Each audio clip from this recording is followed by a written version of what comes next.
So today we'll see the another technique called multidimensional scaling. So in the last video we have seen the LDA, that is linear discriminant analysis, which is completely based on the scatter matrices. So in the PCA we found directly covariance matrix. In the LDA we found the covariance matrix itself, but within class and between class covariance we found and find the scatter matrix. So on that scatter matrix, okay, so we have found the eigenvector and the eigenvalues. So based on the eigenvalue we have chosen one vector, so that will become a new projection line for the original data. Okay, so whatever we have discussed, the two methods, okay, they work on the linear type of the data. Okay, so what if the data is non-linear? Okay, what if the data is containing many folds within it? Okay, the data such as, okay, so it is first multidimensional scaling. It works mainly for the non-linear type of the data.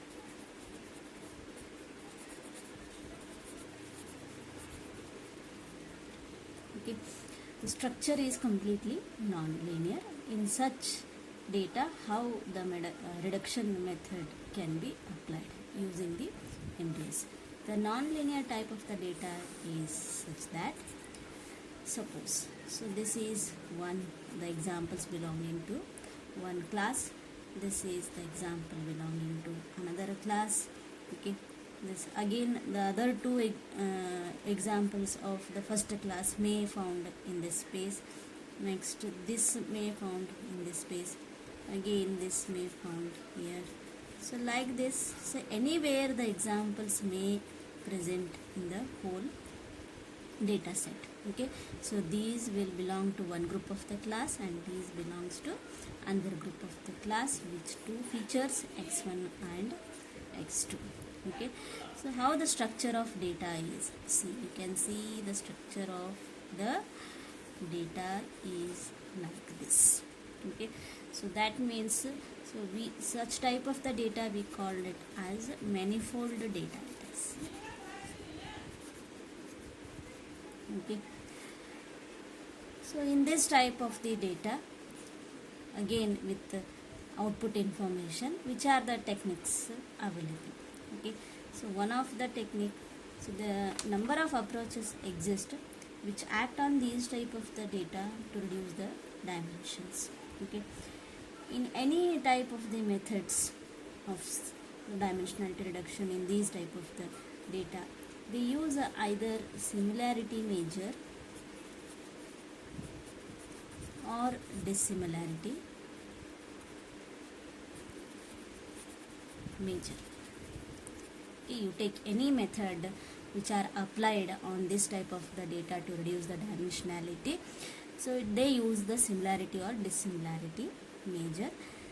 Okay, so between the pair of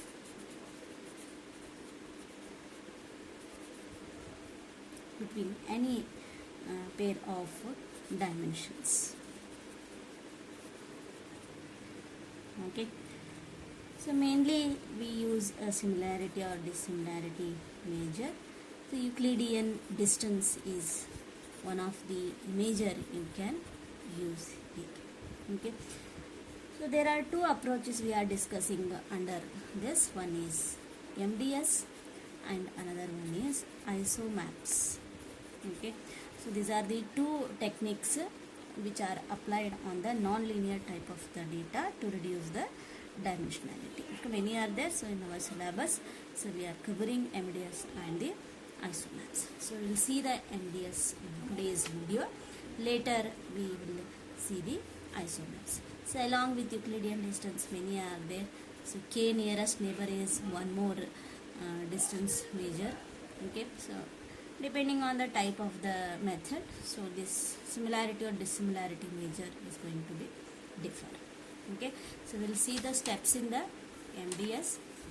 Okay, So mainly MDS is which type of the dimensionality reduction technique? This is a supervised type of the dimensionality reduction technique. Supervised dimensionality reduction technique.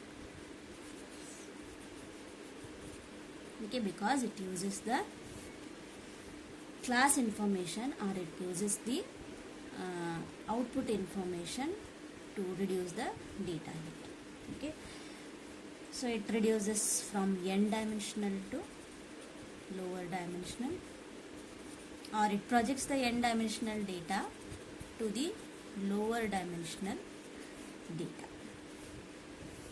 Okay, in the new space, that the new lower space, what it preserve the original distance, preserve the original distance between the samples. Okay, so while reducing the dimensions, that is from n dimensional to lower dimensional, along with it preserves the original distance between the samples. Okay, if you use Euclidean distance, so whatever the distance is there in the original data between the two pair of the samples, that distance is going to be preserved in the new space also. Okay, so that is the main advantage of the MDS. Okay, so we will see the steps of the MDS. The first step is, if you are having a collection, if your data is a collection of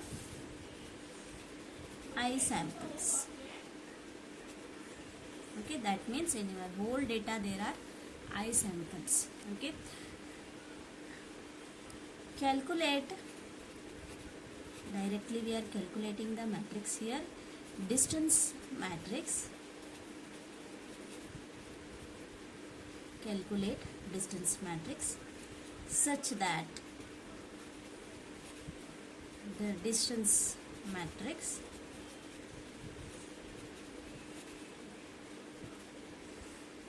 is given by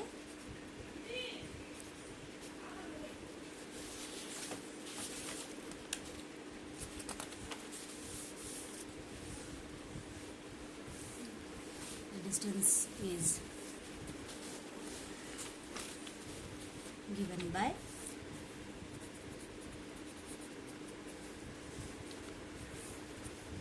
delta 1 1, delta 1 2, delta 1 I samples are there, delta 2 1, delta 2 2, delta 2 I, delta I 1, delta I 2, delta I.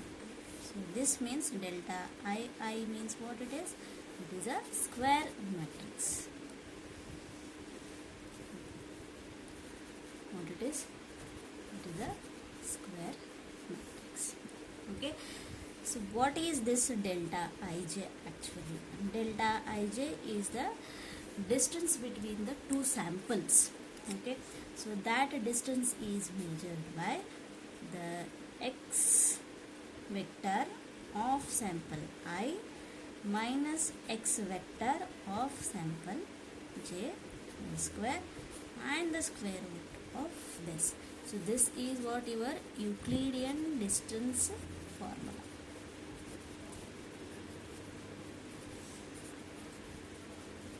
Okay, so I will visualize what is x here and what is s here. Suppose our data is containing, they are telling that I samples are there. Suppose 1, 2, 3, 4 up to I samples are there, and there are, this x means what? This is the vector containing all the feature units. Suppose A, B, C, D up to some features are there. Okay. So every sample is having its own values of A, B, C, D. Okay, say 2.5, 3, 1, 0. So like this, some values will be there. Okay, for every samples they are having ABCD feature values. Okay, so these are the some values present in that. This is our whole data set. How to find the distance between two samples? Okay, it is nothing. This is the x vector of Si, means suppose I is equal to 1, that is the S1, sample 1, sample 2, sample 3 and up to sample I. Okay, so Si, suppose I equal to 1 is there. So the distance, how it is calculated, the x vector means these are the x vector. Okay, so the values of these value will become the x vector of S1 minus, suppose I am calculating the distance between S1 and S2. Okay, 2.5 minus 3.5 plus 3 minus 2 square plus 1 minus 2.5 square plus 0 divided by 2. So between S1 S2 the value is like this. Okay, 2.5 minus 3.5 whole square plus 3 minus 2 whole square plus 1 minus 2.5 whole square plus 0 minus 2 whole square.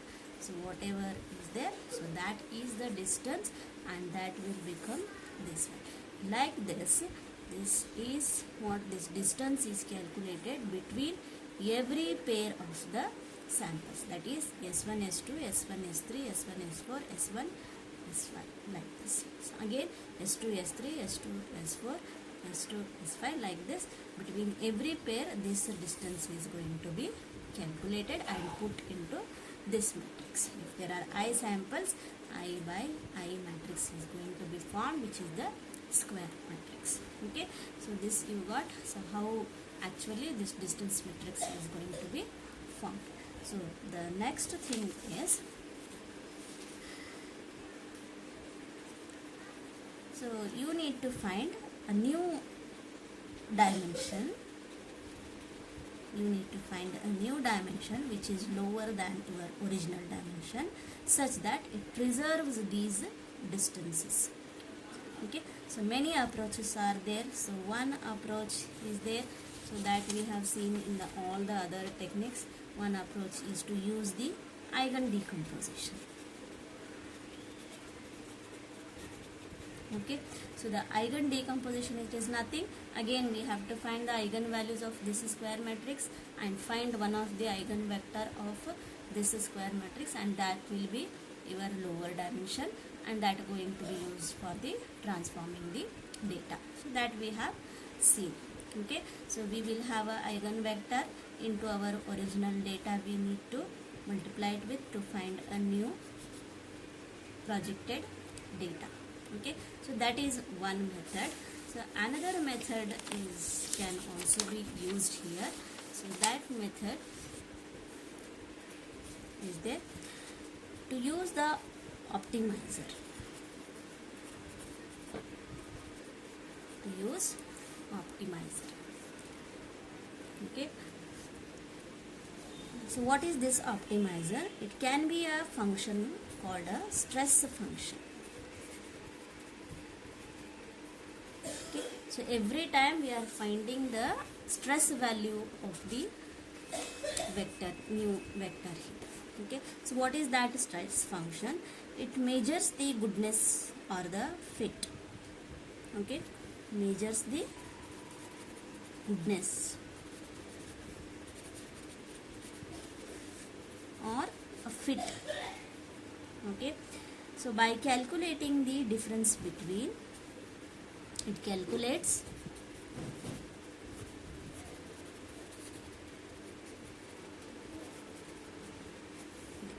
the distance between predicted distance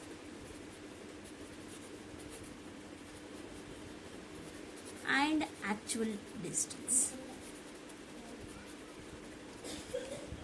Okay, so this has to be minimized. Okay, so minimize this difference. So as much as possible it is going to be reduced.